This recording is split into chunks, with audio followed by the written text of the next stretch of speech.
There are letters that carry more than just words. They carry regrets, silences that echo for decades, and forgiveness that never found its destination.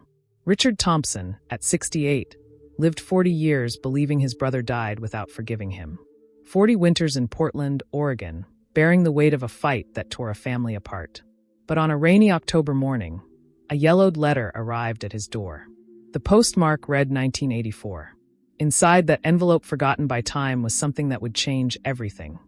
The proof that he had been forgiven a long time ago. The Portland rain always had a way of making Richard remember the past. On that October morning in 2024, he sat in his worn armchair, watching the drops slide down the window of his small apartment in the Hawthorne neighborhood. His cup of coffee was cooling in his hands as his thoughts drifted, as always, to the same place, his brother Daniel. 40 years. 40 long years since that last conversation. 40 years since the right words got stuck in his throat, replaced by pride and anger. Richard could still remember every detail of that night in 1983. The crowded restaurant, the raised voices, the hurt look on Daniel's face before he walked out the door. And after that, the silence that stretched like an open wound that never healed. A widower for 5 years, Richard lived alone with his memories and regrets. His days followed a predictable routine. Breakfast at 7, a walk in the park when it wasn't raining, a simple lunch, television in the afternoon. But no matter how hard he tried to fill the hours, the emptiness always returned. The emptiness left by Daniel, who died in 1985 of a sudden heart attack, just 2 years after their fight. 2 years Richard wasted feeding his pride instead of picking up the phone. He had written letters, dozens of them, crumbled drafts that were never sent, words of apology that never found an envelope. There was always an excuse. I'll send it tomorrow. I need to think better about what to say. Maybe it's too late. Until it really was too late. The call from his sister-in-law, Margaret, still echoed in his ears. Richard, it's about Daniel. You need to come now. But Daniel was already gone when he arrived at the hospital. No last conversation. No forgiveness. No goodbye. Since then, Richard carried the guilt like a stone in his chest. He avoided family gatherings, distanced himself from his nephews and nieces, and built walls where there were once bridges. Life became a succession of gray days, punctuated only by regret. Until that morning, when the doorbell rang and the mail carrier delivered an envelope that would change everything. "Good morning, Mr. Thompson," Tom said with a curious expression. "I have something unusual for you today." They found this during a renovation at the old post office down in the East Side. Apparently, it fell behind a shelf decades ago. Richard took the envelope with trembling hands. The handwriting on the address made his heart stop. He would know that script anywhere, even after 40 years. It was Daniel's handwriting. The postmark was faded but still legible, March 15, 1984. Portland, Oregon. "Impossible," Richard murmured, feeling his legs weaken. "Are you all right, sir?" Tom asked, concerned. "Would you like me to call someone?" Richard shook his head, unable to take his eyes off the envelope. "No, I'm fine. Thank you, Tom." He closed the door slowly and walked to his armchair as if in a trance. The envelope weighed next to nothing in his hands, but it felt as if he were carrying the weight of the world. 40 years. A letter from Daniel, written a year after the fight, just months before his death. Richard sat down, the envelope resting in his lap. His fingers were trembling so much he could barely hold the paper. Tears were already beginning to blur his vision. For all these years, he believed Daniel had died without forgiving him, carrying the resentment to the end.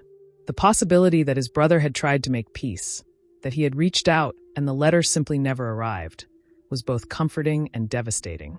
How many nights had Richard stayed awake, imagining different scenarios? What if he had called that first day? What if he had swallowed his pride and shown up at Daniel's house? What if? 40 years of what-ifs that consumed him from the inside. He looked at the framed photo on the side table. It was him and Daniel, still young, on a fishing trip on the Columbia River. They were both smiling broadly, arms around each other's shoulders, oblivious that one day their fraternal love would be replaced by silence and resentment. The fight had been about something that now seemed so insignificant. Money, an inheritance from their parents that Richard thought should be divided differently. Harsh words were exchanged. Accusations were made. Daniel called him selfish. Richard called him irresponsible. And then, in the heat of the moment, Richard said the words that would haunt him for the rest of his life. If that's how you feel, then I don't have a brother anymore." Daniel had stood up from the table, looked at him with tears in his eyes, and walked out. It was the last time Richard ever saw him. In the following days, Richard waited for Daniel to call. But the phone never rang. Weeks turned into months, and the pride on both sides built an insurmountable wall. Margaret, Daniel's wife, tried to mediate a few times, but eventually gave up. The family split. Christmas passed, birthdays passed, life went on, but the wound remained open. Richard took a deep breath and finally opened the envelope carefully, as if it were the most fragile thing in the world. The paper inside was slightly yellowed by time, but the ink was still clear. He unfolded the letter slowly, and the first words leaped off the page. "Dear Richard, I know it's been over a year since that night." Richard had to stop. Tears were falling freely now, staining the old paper. He wiped his eyes with the back of his hand and continued reading, every word both a dagger and a bomb. His brother had written to him.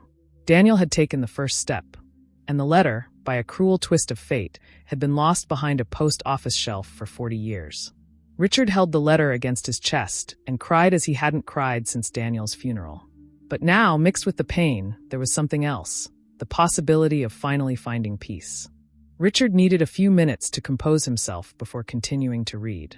He poured himself a glass of water, wiped his glasses, and returned to the armchair. The letter was there, patiently waiting for him, just as it had waited for 4 decades. He took a deep breath and resumed reading. "Dear Richard, I know it's been over a year since that night at the restaurant. A year of silence that weighs on me like a stone.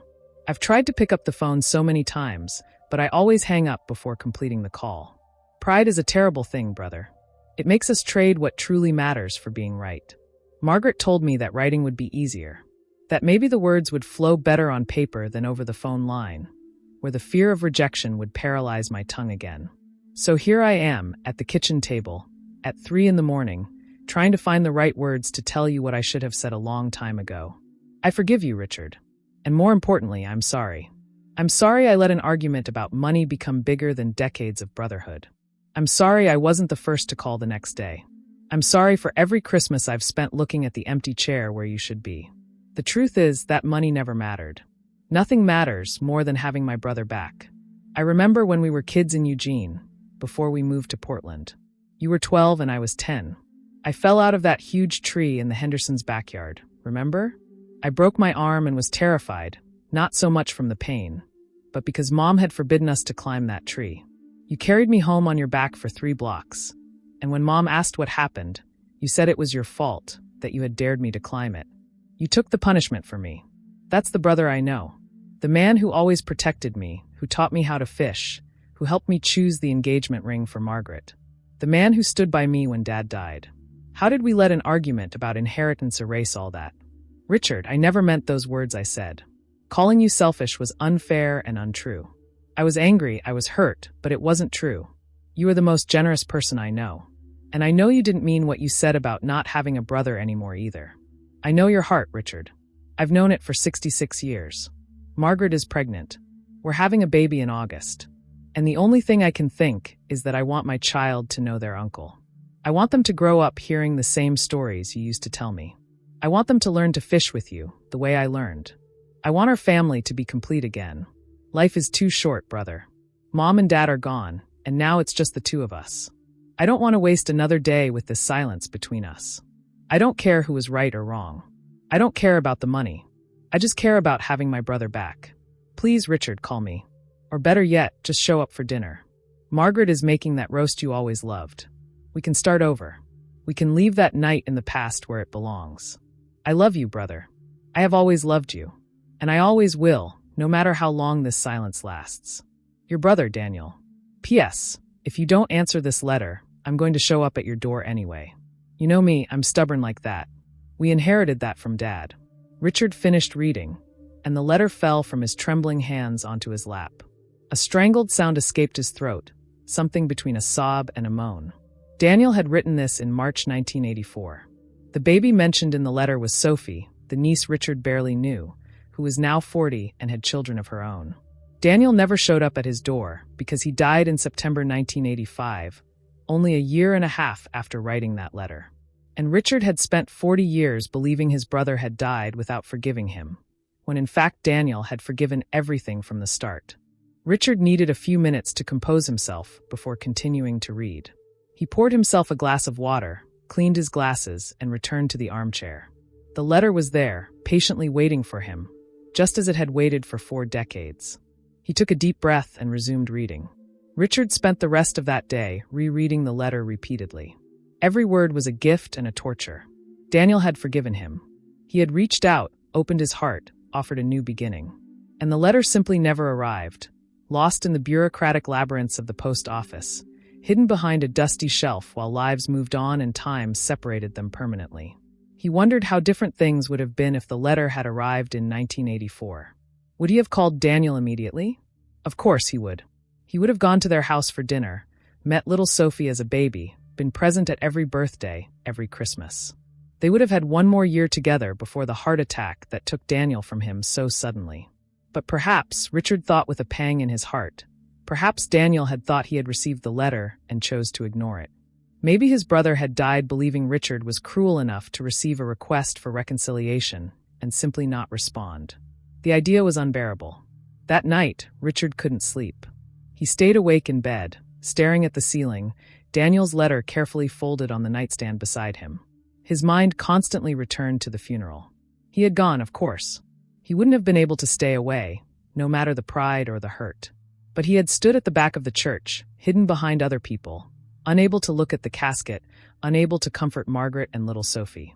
He remembered Margaret looking for him with her eyes during the ceremony. She had seen him, he was sure, but he didn't have the courage to approach. He left before the end, fled like a coward, and never returned. He avoided the family completely after that. On the rare occasions they bumped into each other at an inevitable event, they exchanged polite, distant greetings. Now, decades later, Richard finally understood. He had wasted 40 years of his life carrying a guilt that, although real, could have been alleviated if he had known Daniel had forgiven him. And worse, he had deprived Sophie and her children of knowing their great-uncle. He had pushed Margaret away when she needed family support the most. When the sun began to rise over Portland, Richard made a decision. He needed to do something. He couldn't bring Daniel back, he couldn't recover the 40 lost years, but maybe he could still correct at least part of the mistake. At 8 in the morning, he sat at his kitchen table with his old laptop, searching for information about Margaret. It wasn't hard to find her. She still lived in Portland, in Selwood, just 20 minutes away. 40 years, and she had been 20 minutes away from him all that time. Richard also found Sophie's profile on social media. She was a teacher, married, and had 2 teenage children. In her eyes, Richard saw Daniel. The same warm smile, the same gentle expression. She was the spitting image of his brother, and Richard had missed the chance to know her, to be part of her life. He spent hours looking at photos of the family he had abandoned. Birthdays, graduations, weddings.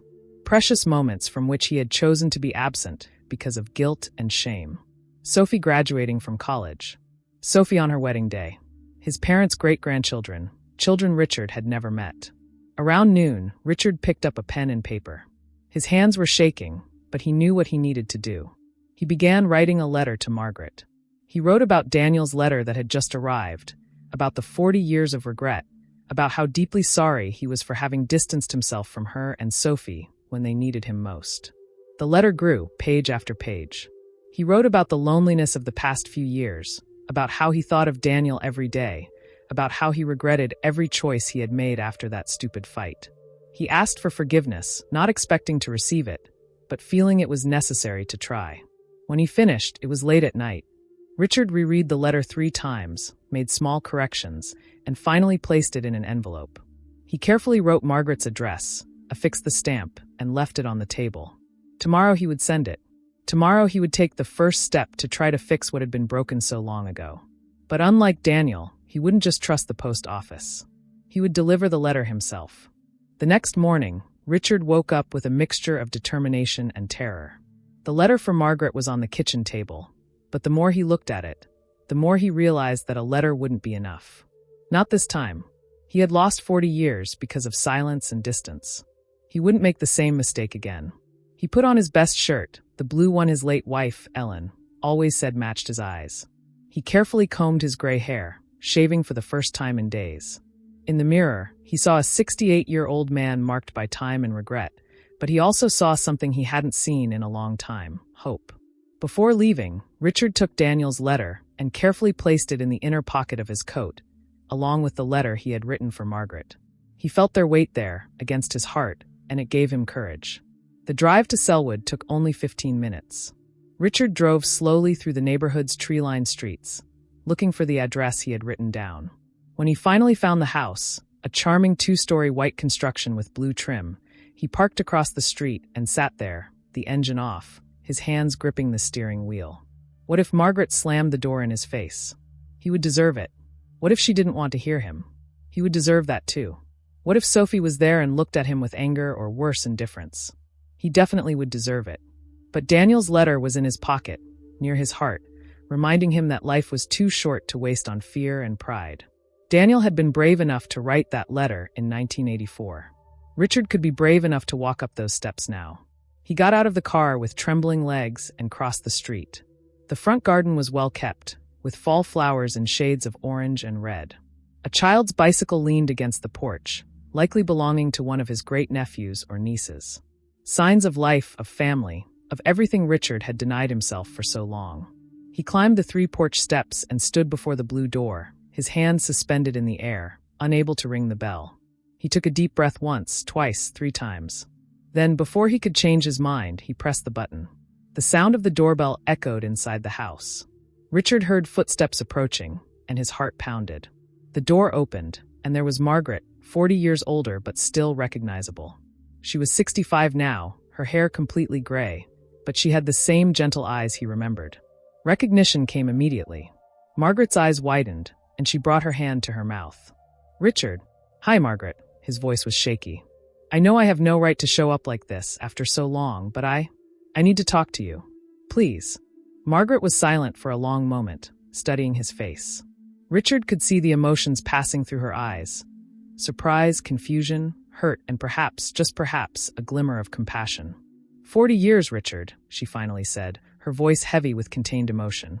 40 years without a word. Not even at the funeral. You were there, I saw you, but you ran away. I know. Richard felt the tears threatening to fall. I know, and I'm so sorry. Margaret, He pulled the yellowed letter out of his pocket with trembling hands.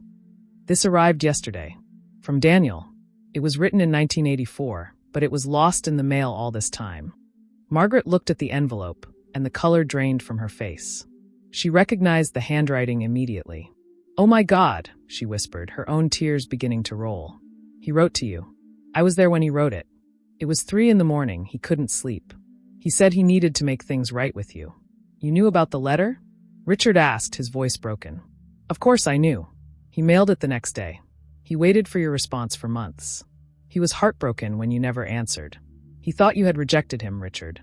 He thought you had received the letter and just never called." The words hit Richard like physical blows. He staggered and had to lean against the doorframe. "No," he groaned. "No, I never received it. I swear on everything sacred, Margaret. I never got this letter until yesterday. If I had known. Margaret looked at him, saw the genuine pain in his eyes, and something inside her gave way. She opened the door wider. "Come in, Richard. I think we need to talk." Richard entered the house with hesitant steps, as if he were treading on sacred ground. The living room was cozy, decorated with family photos on the walls and shelves. His eyes were immediately drawn to a large picture above the fireplace. Daniel and Margaret on their wedding day, young and radiant, full of future ahead. "Sit down." Margaret indicated the sofa and settled into the armchair opposite. "May I see the letter?" Richard handed over the yellowed envelope with reverence. Margaret held it with both hands, her fingers gently tracing her late husband's handwriting. Silent tears streamed down her face as she read the words Daniel had written 40 years ago. "He was so hopeful when he wrote this," she finally said, her voice choked with emotion. "He talked about you all day. He said he was sure you two would reconcile, that the family would be whole again. And then weeks passed, then months, and nothing. No call, no reply letter, nothing." "Margaret, I swear I never received it," Richard repeated, the pain evident in every word. "If I had known he had forgiven me, that he wanted to see me, I would have rushed here. I was writing letters to him too, you know? Dozens of them. But I never had the courage to send them. I thought he hated me, that I had irreparably destroyed everything. He never hated you, Richard. Not for a second. Margaret wiped her tears. He was heartbroken. He missed you every single day. When Sophie was born, the first thing he said was that he wanted you to be the godfather. He saved the spot for you, waiting for you to show up at the baptism. But you didn't go. Richard buried his face in his hands. I didn't know. I thought I wouldn't be welcome. I thought. You thought. Margaret's voice was firm now, not cruel, but honest. You assumed the worst and never checked. Even without a reply to the letter you never received, Richard, you could have called. You could have just shown up. Daniel died thinking you had consciously rejected him. The words were harsh, but true. Richard nodded slowly, accepting the full weight of his choices. You're right. I was a coward. I let pride and guilt paralyze me. And not only did I lose my brother, but I lost you. I lost Sophie. I lost an entire life I could have had with my family. Margaret sighed deeply and looked at Daniel's photo above the fireplace. Do you know what he said to me 2 days before he died? We were lying in bed, and he hugged me and said, "If anything happens to me, promise me you'll try to bring Richard back. He's going to need family. Don't let his pride keep him alone." I tried, Richard. I called you 3 times after the funeral. You never returned the calls. I listened to the messages, Richard confessed, the shame heavy in his words. I listened to your voice asking me to call you back, to talk, not to drift away. But I was so consumed by the guilt that Daniel had died without forgiving me. I thought I didn't deserve comfort. I thought my punishment should be to be alone. And it was, Margaret said softly. You punished yourself for 40 years for something Daniel had already forgiven before he even died. You wasted decades of your life carrying a burden you didn't need to carry. They sat in silence for a long moment. The clock on the wall marked the passing of the seconds, each tick a reminder of the time they could never recover. Margaret, Richard finally spoke, his voice low but determined. I know I can't go back in time. I can't bring Daniel back or redo the choices I made. But I can start now. I can try to be the family I should have been. For you, for Sophie, for our parents' great-grandchildren. If you'll let me. If you can forgive me. Margaret was silent, her eyes studying the man in front of her. She saw the genuine regret, the pain of decades of self-imposed isolation, but she also saw something else. She saw the brother Daniel loved so much, the man who had once carried an injured boy on his back and taken the blame to protect him. Daniel forgave you 40 years ago, she finally said. I think it's time you forgave yourself too. And yes, Richard, you can start over. But this time you have to stay. No running away when things get hard or uncomfortable. Richard felt something break inside him, decades of guilt finally beginning to dissolve. I promise. This time I'm staying. Sophie is coming for lunch today, Margaret said, looking at the clock. She brings the kids every Sunday. They should be arriving in about an hour. Richard's stomach churned. 1 hour. He would have 1 hour to prepare to meet the niece he had abandoned, the great-nephews and niece he had never known. The reality of what he was about to do hit him with full force. Does she know about me? He asked, his voice shaking. Sophie knows everything, Margaret replied. She knows about the fight, about how you drifted away. She used to ask about you when she was little. She wanted to meet her uncle. I would show her old photos, tell her stories about you and Daniel when you were young. But over time, the questions stopped. The hurt replaced the curiosity. Richard felt the weight of the consequences of his choices. It wasn't just Daniel he had lost. It was an entire generation of family. She's going to hate me, he murmured. Maybe, Margaret admitted with brutal honesty. Or maybe she'll see what I'm seeing now, a broken man who finally found the courage to come back. Sophie is a lot like her father. She has his heart. But you'll need to be patient, Richard. 40 years of absence aren't healed with one conversation. The time that followed passed both slowly and too quickly. Margaret made coffee, and they talked, filling in decades of gaps. She talked about how she raised Sophie alone, about the financial difficulties, about how Daniel had left little life insurance. She talked about Sophie's graduations, boyfriends, wedding, and the birth of her grandchildren. Richard listened to every word with a broken heart, realizing everything he had missed. But he also talked about his own life, about Ellen, his wife who died of cancer 5 years ago, about the loneliness that consumed him since then, about how he thought of Daniel every day. Then, they heard the sound of a car in the driveway. Young voices, a laugh. The doorbell rang. This is the moment, Margaret said, standing up. She looked at Richard, who was pale, his hands clutching the arms of the chair. Breathe. Be honest. And remember what Daniel wrote. Life is too short. Margaret opened the door and Richard heard animated voices. "Grandma!" Children ran in, followed by a woman in her 40s. "Sophie." Richard stood up, his legs shaky. When Sophie entered the room and saw him, she stopped abruptly. The smile vanished from her face. The children, a teenage boy and girl, looked curiously between the adults, sensing the sudden tension.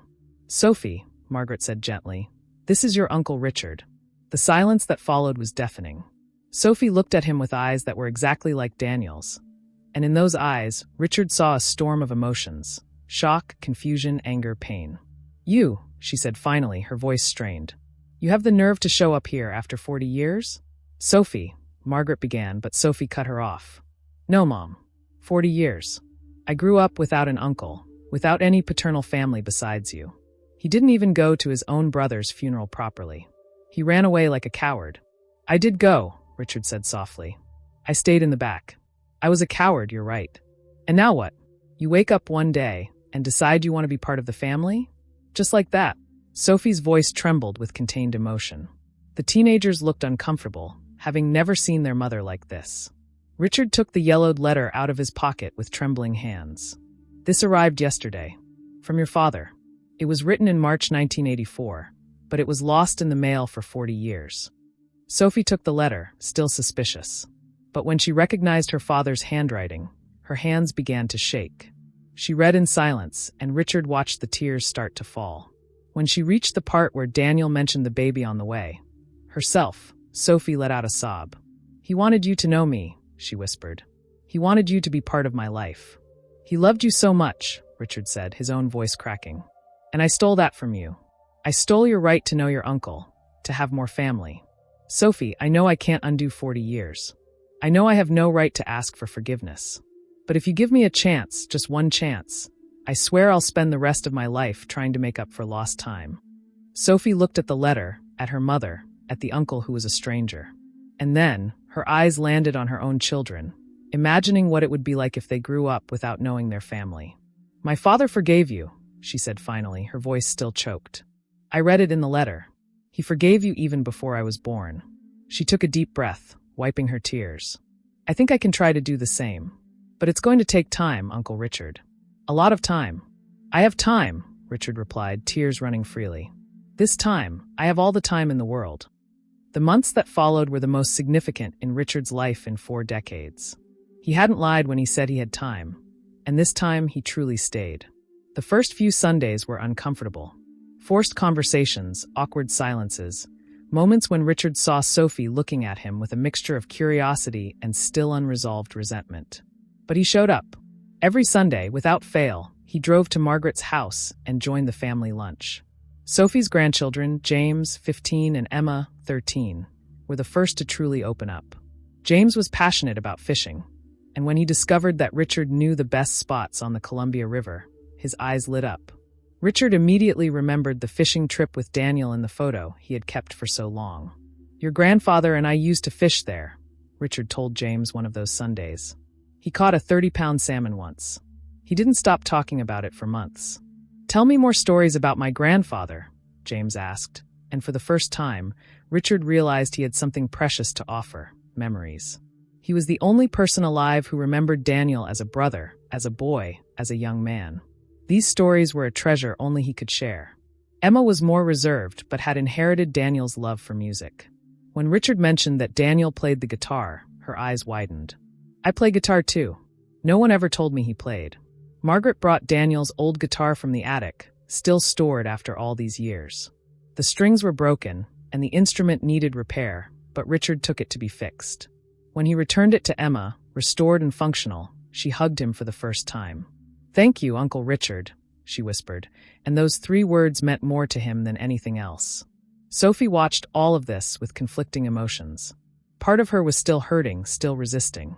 But seeing her children connect with their uncle, seeing the joy on Richard's face when he told stories about Daniel, seeing how her mother seemed lighter, less lonely, started to soften something inside her. It was on a Sunday in March, nearly 6 months after that tense first meeting, that everything changed. Richard had brought old photos he found in boxes in the attic.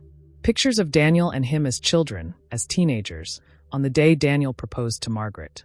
Sophie picked up one photo in particular. Daniel and Richard, arms around each other's shoulders, smiling at the camera. Behind them, a sign read Eugene, Oregon, 1968. "You guys were so close," she said softly, tracing the faces in the photo with her finger. "We were best friends," Richard replied, his voice laced with nostalgia. "Your father was the best person I ever knew. Generous, funny, loyal. He would have been an incredible uncle to you, Sophie. You would have loved him." "I do love him," Sophie corrected. "Through my mother's stories, through the pictures, through the letters he wrote to her. I know my father." She paused, looking at Richard. "And now, through you, I'm getting to know a part of him I never did. The Daniel who was a brother, who was a boy, who had dreams before me." Richard felt the tears threaten to fall again. "Sophie, I wasted so much time. 40 years when I could have been part of your life, could have told you about him, could have been the family he wanted me to be." Sophie took a deep breath. "Uncle Richard, I've been thinking a lot about my father's letter, about how he wrote that life is too short. He was right. And if we keep looking back at the 40 lost years, we'll lose the years we still have ahead of us." She stood up and, for the first time since that tense first Sunday, hugged Richard. A real, tight hug, full of forgiveness and possibilities. "Welcome to the family, Uncle Richard," she whispered. "For real this time." Richard hugged her back, feeling decades of pain and guilt finally beginning to dissolve completely. He looked around the room. Margaret smiling with tears in her eyes, James and Emma watching with their own emotional expressions. The photos of Daniel on the walls reminding him that, although his brother was gone, his love and forgiveness still lived. That letter that arrived 40 years late had finally served its purpose. Not in the time it should have, but in the right time. Because sometimes forgiveness needs decades to find its way to a heart that is finally ready to receive it. Richard had lost 40 years, but he had gained a second chance. And this time, he wouldn't waste a single day. Richard's story teaches us that it's never too late to forgive or be forgiven. That pride can cost us decades of love and connection. That lost letters can find their way at the exact moment we need them. Today, Richard has lunch with his family every Sunday. He teaches James how to fish. He listens to Emma play Daniel's guitar. And always carries that yellowed letter in his pocket, a reminder that love overcomes time. If this story touched your heart, subscribe to the channel and watch the next video. What story of resilience do you want?